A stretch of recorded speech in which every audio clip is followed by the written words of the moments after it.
Good morning. Welcome to ExPat InSights. I'm your host, Raju Mandhyan. Here at ExPat InSights, we take external views of internal successes by foreigners, expats, and immigrants who have made Philippines their home. This morning on ExPat InSights, we are taking up a subject matter of decision making. How do people decide on what to do, what action to take in life, whether in business or in personal life, no? So my guest today, a foreigner, an American by birth, citizenship, gentleman called Daniel. Philippines is home for the last year, Yes. last year and a half, and he is the CEO of DMAIPH.com. Yes. That's Decision Making Analytics Inc. Daniel, welcome to ExPat InSights. Thank you. Happy to be here. Yeah. So first, before we start talking about how to decide in life and business and life, no? Tell us a bit about yourself, besides the fact that you've been in the country for a year or so. Sure. So I grew up in California. Yeah. I spent about 15 years working for Wells Fargo Bank. Yeah. At one point, I decided to come to the Philippines to set up a business doing training and consulting and analytics. Yeah. And really, the decision was based on my love of the Philippines, plus the opportunity here is so great. Right. So I moved here about a year ago, started doing training, and have been here happily ever since. Plan to be here a long time. You're going to be here a long time. You've been a year and a half. You mentioned two things, love for the Philippines Yes. and opportunities. Can you expand first the love for the Philippines? Why Sure. do you love the Philippines? Well, the Filipino culture is great. Yeah. It's the country has a lot of good, some bad, but overall I like the climate, I like the people, I like the food, and then the business opportunity here is right now one of the best in the world. As you probably know, it's one of the fastest growing economies here in Asia. Yeah, everybody says so. Yeah. Right. All the news says so. Right. So I feel the opportunity is pretty high for what I do, for the analytics. So I came here to take advantage of both my love for the Philippines and opportunity in the business. Yeah. So. What are the factors that today, I mean, it's all over, you know, World Bank and S&P and all, Dun and Bradstreet, everybody's talking about the Philippines today, you know. You're on the ground. What makes it so exciting to be here in terms of opportunity? Is it the kind of laws that are being laid, or is it just natural phenomena that's making Philippines so good today? I would say the biggest single factor is the demographics. It's a very young country, right? Yeah. The average age here is about 23 years old. So you look at the opportunities for the future, where a college-educated, English-speaking workforce is. Yeah. It's here in the Philippines. Yeah. So you look at that single point, the demographic point of the age, I think is the biggest single driver behind the growth. This edge of age, this edge of demographics and our mastery over the English language, which is rare in Asia, no? Yep. How long do you think we'll have this edge? How long do you think we can sustain this edge? Well, that's where other factors start coming into play, like government intervention, tax policy, the value of the peso. They can have an impact. And so we need to have those things continue to be favorable for the Philippines to continue to grow at the pace it's expected to grow. So you're saying that every other institution or organization should support this factor now? Yes, so whether definitely. it's laws or infrastructure or education system should back up the fact that we are on a high yes, and in the coming years, no? Yes, and you're seeing a lot of that. Yeah, because I know that China and Cambodia and Vietnam and even Laos and even Latin American countries are doing their utmost to get a piece of this pie, aren't Yes, they are. Yeah? Yep. Great. So happy to have you here. Thank you. And you put up this business, and how's it doing? It's going well. So we've been training both fresh grads and professionals. So I know you attended one of my training classes. So I did one time. I missed half the class. It was great to have you for the first half. Yeah. So really what we do is we have put together training classes where we train people on how to make better decisions using data, using analytics. Yeah. And so I've trained about 70 fresh grads. In the last year? In the last year.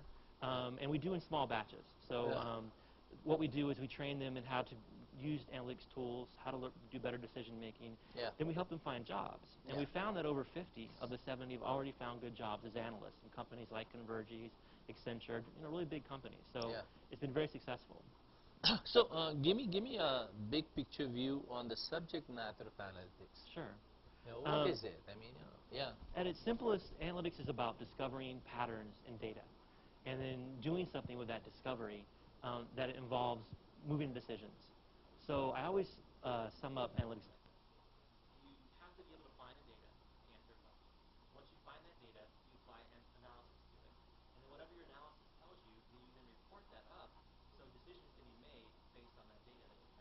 But in how many aspects of business is the subject matter of analytics relevant? All aspects. Okay. You know, then let's take a little break, and then we'll come back and talk to you in detail about the subject matter of decision making. Okay. Stay watching. This is ExPat InSights. I'm your host, Raju, and we'll come back and talk to Daniel Meyer some more about decision making.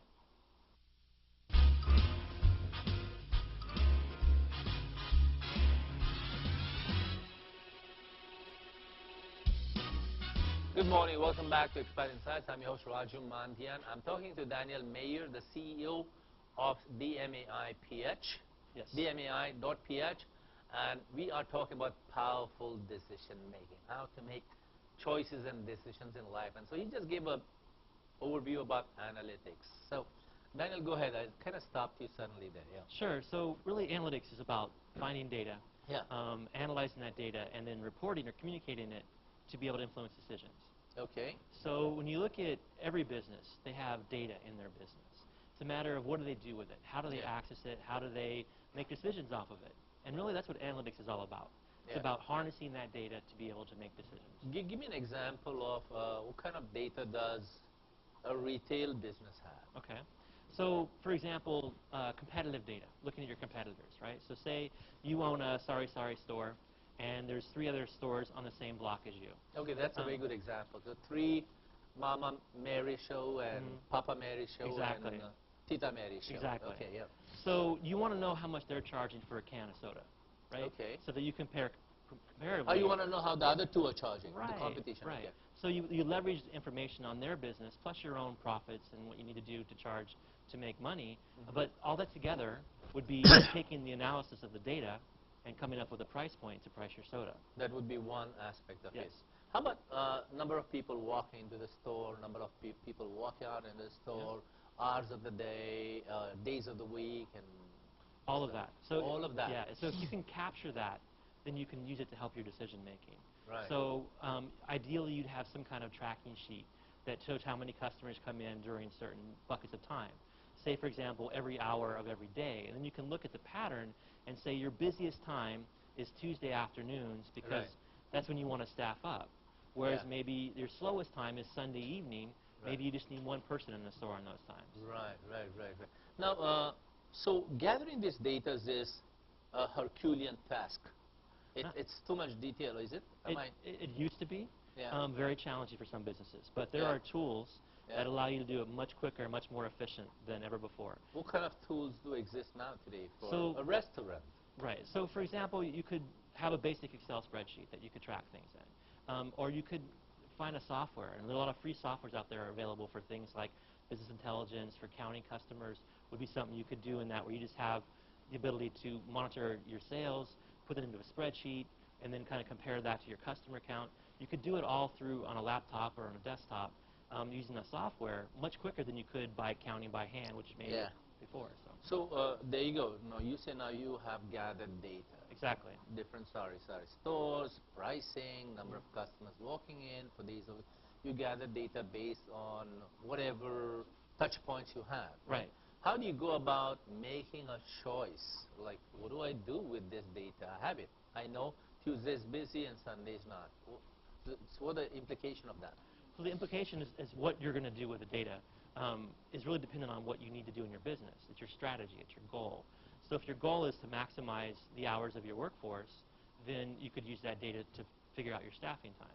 If you're thinking you want to close the shop 1 day a week, then that would help you figure out which day to not be open or to extend your hours, or really any question you have about your business, any change you want to make, anything you've been thinking about adding or subtracting from your business, you should look at the data first before you make the decision. Opening up a branch. Exactly. So do you have an example of something that you might have participated in successfully in the lifetime of your being in this profession? Sure. You know, when I was with Wells Fargo, it's a bank in the United States. Wells Fargo is the one with the horses and carriage. That's right, the money stagecoach. delivery. Been around for 150 plus years. You know, so. But Wells Fargo, when I was Wells Fargo, I was an analyst. And you were in. This is in California. Yes, and we acquired a bank in Florida, and Wells Fargo had never had branches in Florida before, and so the concept was that we were going to have a grand opening pick a store in Florida to kind of launch the Wells Fargo brand, to be able to talk about. Wells Fargo, California, bought Bank of Florida, all the branches. Not Bank of Florida, a bank that was based in Florida. It's actually Wachovia. A single branch, a single outlet? No, like 600 locations. Okay.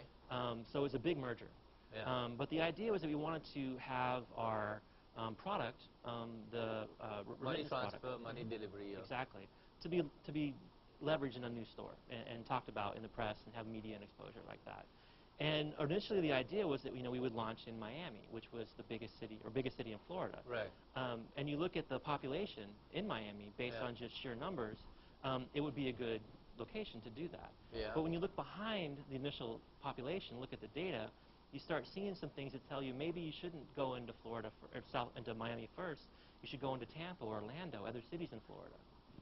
And when you look behind the data, it would say, like, for example, in Miami, most of the customers that live in that part of Florida come from a part of Latin America that we weren't currently seeing the express send business to, or remittance business to. Sorry? You were doing business with, that's Cuba. Right, exactly. Cuba mostly, not doing business with Cuba. Or not right, doing business right. with, okay. Yeah.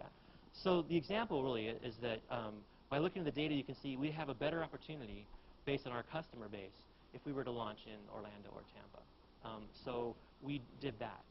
But to get there, it wasn't an easy decision to make. We had to talk to several different key decision makers and present our data to them to convince them that they should change their mind and not go to Miami, but instead should go to Orlando. Decision makers in In Wells Fargo. In the bank. So what was the essential differences between the three data? Number one, you were not, most of the people in Miami were from countries you were not doing business with? Correct. While Tampa and Florida were countries you were doing business with. Tampa and Orlando, But yes. wouldn't you want to exploit a country that you were not, I mean, an area that you were not doing business with? You would, but Yeah. you don't. But we didn't want to have our grand opening fall flat either. So you have to acquire customers over time, right? So you don't have that natural connection with them. So it'd be a better success story if we went somewhere with a market that was more open to it. Makes sense. Makes big picture sense rather than very niche sense in that subject. So how much data did you gather besides the fact that you're not doing business with one country? How many elements of data did you gather? A lot. So there's a term called, for example, there's a term called big data. Whenever you're managing millions of rows of data, which is population and exactly, geographical right. landscape. So you're looking at all these different things. Yeah. Population, geography, age, Yeah. likelihood to own a bank account, a lot of internal data about who's likely to remit. You combine that with external data coming from like the census website or government websites. You bring all that together, and then you can look at what the story of the data tells you. For example, yeah. yeah. So wait, so I can imagine this. You're saying that you put it on table, you say number of people, land space, distance, costs, right? And you put it all together. Yeah. Success factors based on past performance. Yep. So when you have all these, and these are different measures, how do you come to a common unit of measure? What do you do? You have to find a way to kind of bring it all up to a couple bullet convert points. it all to money. You can't. You can look at Time it as and space and okay. Right, but basically, out of all the data, you pulled the 2 or 3 points that you think will be the most important to you. Yeah. So, amount of people impacted directly, amount of money it will generate, amount of opportunity it will create for more business to come in by exposure. So, whatever your key drivers are, that's what you look for the metrics to support that in the data. Can you go wrong with this? You can, if you have that. You've done everything logically right. Yeah. What can make it go wrong? If your data's not right, or if your methodology of mining the data and analyzing the data is not right. Just that? Yeah. What about changing circumstances? External? Earthquakes? Yeah. Oh, of course. Yeah. Fires, a big hurricane could have war. really caused trouble. Yeah. Yeah. So Definitely. how do you factor that into decision making? Well, sometimes you can. And if you can find the data. For example, you could go to look at weather patterns and the history of tornadoes and hurricanes and try to factor that in as well. You can find data for anything. It's just a matter of how much weight do you want to put it in your decision making. How much do you want to invest in time and money in to terms find of the data. Getting all the data? So you could spend a lifetime and not come to a decision because you're still researching the subject matter. Well, you could, but then that's where a good decision maker knows when to make the choice based on what they have. So now you're saying that there comes a time that it becomes intuitive to a decision maker. Now logic put aside, say now I know I've done enough research, I can go into business, or I can put up a branch in California or in Philippines. So does a certain amount of intuition come in, a human factor? Yes, it does. And that's why I call it data-driven decision-making, because the decision-making is data-driven, but not data only. So you have to be able to have the data get you to a point where then you can make a choice. All right, so let's come to this point. We come to this point that you moved from the U.S. to Philippines, and you said you love the Philippines. You gathered all the data about why you love the Philippines, That's right. and there were opportunities in the Philippines. You looked at wages and power rates and transportation costs, etc., and you moved here. No? Yes. Was there ever a doubt about it? Was there any other factor that you considered, and did you hesitate? What was the intuition factor in there? Well, I waited till the timing seemed right. So Did the gut say go? But the gut said go, right? Yeah. So in the end, a good decision has to be a happy marriage between all the data and then comfort with making your own choice, with having that gut instinct to go for it. Wow, so it has to be a clink there. It has to say mind and I gut think go so. hand I think in so. hand, Yep. or logic and Yep. emotion go hand That's in my hand. experience. Is that's how decisions are Fantastic. made. So what are you doing here? I mean, what are the businesses in the Philippines, especially the outsourcing industry? What are they looking for? What kind of data are you gathering and helping them make decisions for? So there's several kinds. But the companies themselves that are here, Let's especially let's rip apart Converges if you want. I don't care. Okay. I don't work for them. Okay. Or I don't either. Yeah, So I mean, I know some people in there. So, say for example, Converges. Yeah. So they are one of the biggest BPOs here in the Philippines. Yeah. They employ tens of thousands of people. So all those people they bring in, how do they recruit them, right? So in their recruitment process, they have to have a lot of analytics. A lot of data is looking at where to recruit from, how much to pay them, what are the contract requirements that they're going to give them. So all this is based on Every single day. Yeah. Every single day, because they're growing so fast and they're so huge. That means any error in any little corner of their business would could have an impact them. Yeah. Say, for example, with them, they have to figure out which job fair to go to or which school to go recruit at. They can do that based on data they have. They can tell that if they get a student from maybe, say, Adamson or UP, they're going to have a better chance of keeping that graduate from that school than they would, say, from Ateneo or from Mapua. Right. So they can look at that data to see where Well, they're getting let's better just do that. Yeah. How many factors do you have to take in? To look at school, yeah. location. Yeah. How about beliefs? Do you need to factor that You could look at that and see if there's a pattern there. Past Yes. performance. Yeah. So you want to look at all the elements that make up a good employee. And then you want to find out what that employee's profile is. And then you want to go find more like them, right? So you want to recruit more. So you look at that profile and it says, maybe they come from Mapua, they have a degree in IT. You know, the data's there. So it's a matter of what you do with it. So how many other elements of decision making do have to go, Converges has to go through besides recruitment? How about training, spending, definitely. All of them. acquiring All of clients? How about acquiring clients? What kind of factors do they have? So you want to look at what your talent pool is, first of all, right? So if you're going to go out and find a client in the U.S., say you want to get a cable TV company and you want to do their customer service, You right? want to do HBO. Right, HBO, right? Yeah. Do you have a talent pool ready that can service that clientele? Do you have enough people that have the level of English, that have the ability to understand American, movie culture, pop culture, that could talk intelligently to someone in the U.S. who's complaining about why they can't watch Walking Dead or something like that? Yeah. So that's what you want to be able to do. First and foremost is make sure you have the talent available. And then you want to look at how many people you need to have in that business. So if HBO generates an average of 500 calls a day, how many staff do you need to field the 500 calls? Right, It's all right. data. It's all So when both the datas match, you go in and try to bait the client in and try to do the contract. Yep. Let's go back to, let's talk about industries other than BPOs. Sure. Let's talk about the insurance industry in the Big one, Philippines, yeah. for example, Yep. no? Which is huge. So is the real estate industry. Let's go to insurance.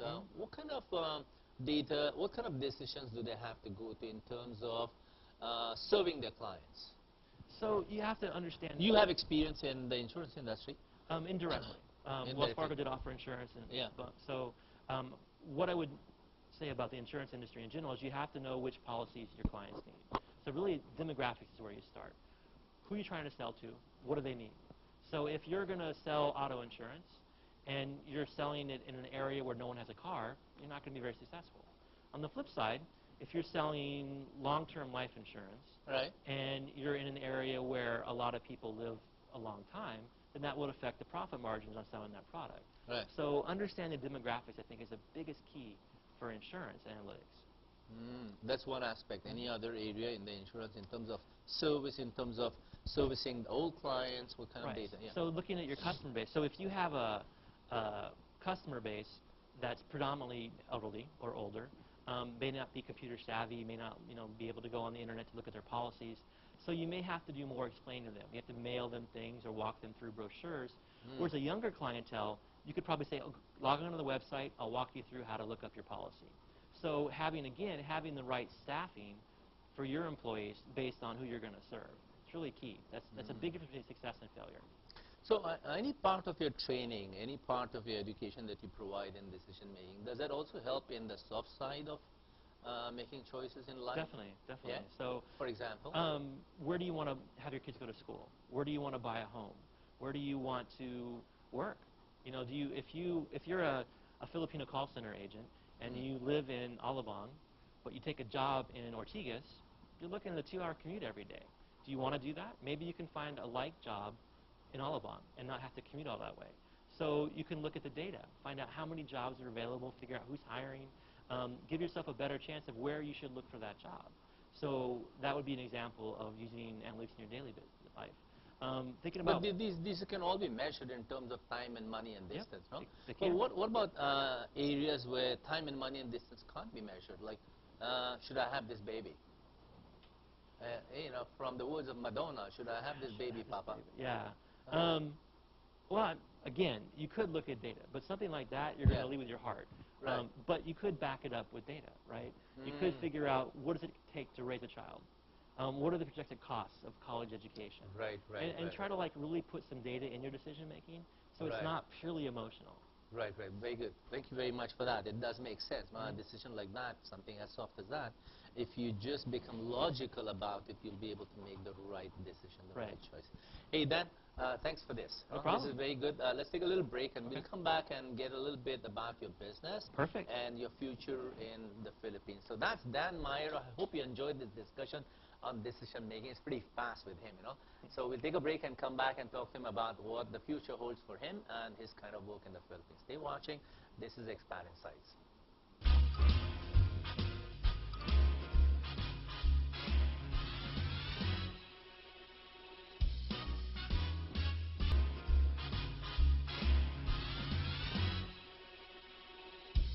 Morning. Welcome back to ExPat InSights. I'm your host Raju Mandhyan, and now currently I'm talking to Daniel Meyer of DMAI.ph, and we are talking about powerful decision making. He gave us a lot of insights on business decision making and a little tip on how to decide on personal matters. Do the logic, and the emotion will follow sensibly. No, that's the point. No? So Daniel, thanks for all these tips. Now tell me a bit about you being here. You being here for a year. And you being a foreigner, you're a sole proprietor? Actually, yeah, I have partners. In a way, I'm the primary. you're a small team, no? Yeah. So what are your ideas on people like you coming and succeeding in the Philippines? Expats, foreigners from any part of the world, not just America. Sure. Well, I can think of 4 or 5 things that pop to mind. Give me 4, 3, 4, 5. So first of all, you have to like the Philippines. You have to be comfortable being here. So the culture, the history, all of it, right? If you're not, you're not going to have a lot of fun here. So right.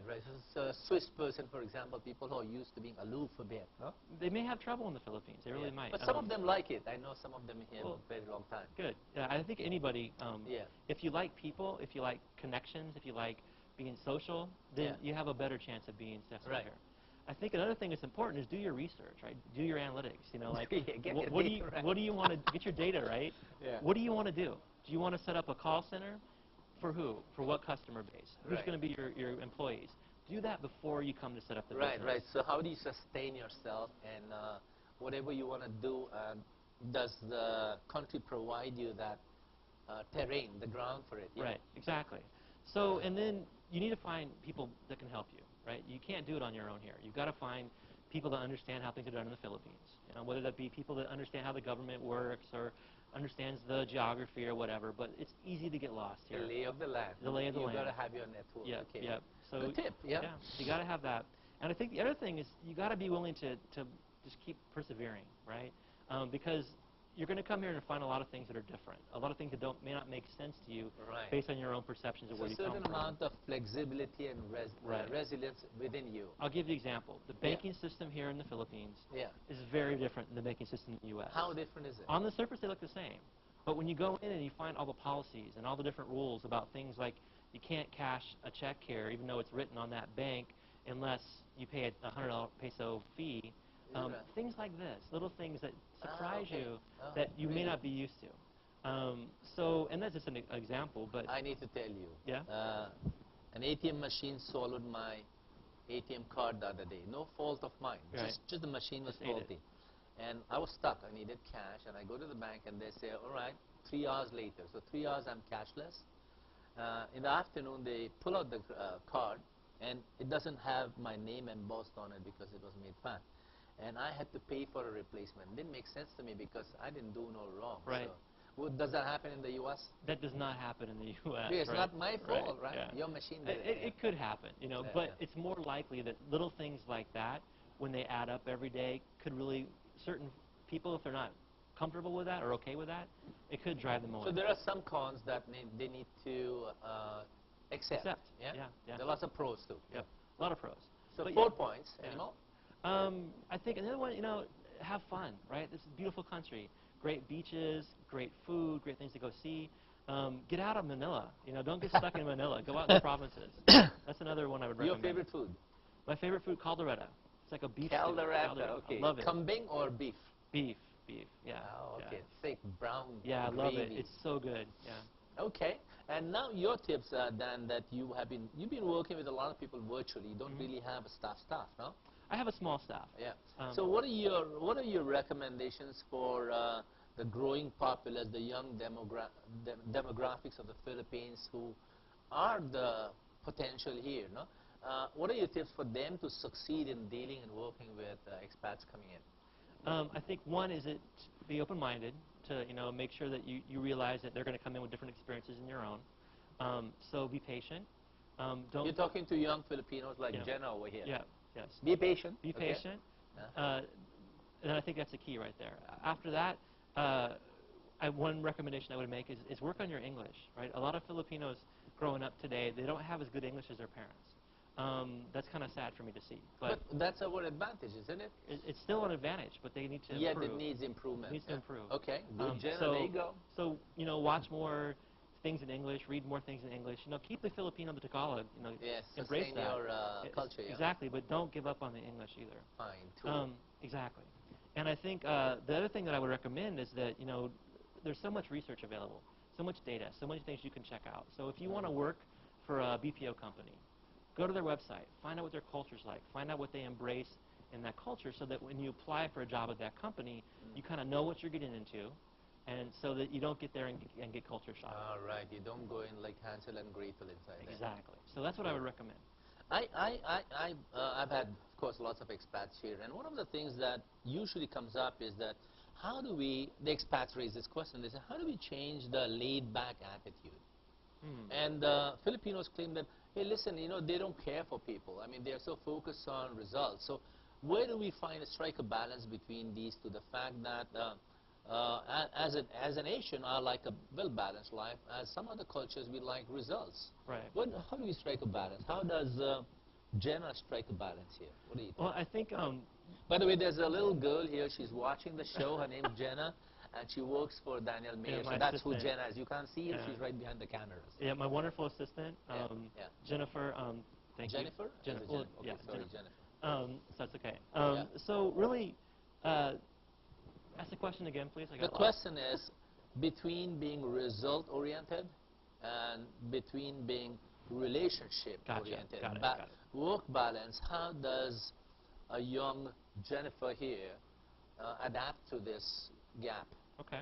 So really, it's a matter of finding things that motivate you, but more of an empowerment type motivation, not a monetary motivation or a structural motivation. You know, so a big thing is connectiveness, right? So if you want to work in a place where you're going to have a lot of people to work with, your friends, you know, a social network in a sense. Right. So trying to offer that is more successful sometimes than offering a big salary. So you see a lot of the BPO companies, especially that are successful. Oh, that's the tip for the expats. Yes. What's the tip for people working for global companies? The flip side, look for ones that fit that culture. Ah. Look for ones that embrace connectiveness over the dollar. Right, right, right. So really, there's so many choices right now. It really is a buyer's market for a young, educated Filipino who wants to work in the BPO industry and has got good skills and good motivation. They'll find a great job. It's just a matter of finding the one that fits them best, and they can do that. Great, Daniel. Thank you very much for being on ExPat Insights. Thank you for sharing your insights No problem. and teaching us how to make decisions. Hope this helps people. Hope it helps businesses. Is there something you want to promote, an upcoming seminar, an upcoming event that you might have? And this is your chance to talk to people, Sure. your business, your clients, potential Yes. clients. Thank you. So we do trainings, outreach consulting. So most Yeah. of our trainings are held in the area of Ortigas or Makati.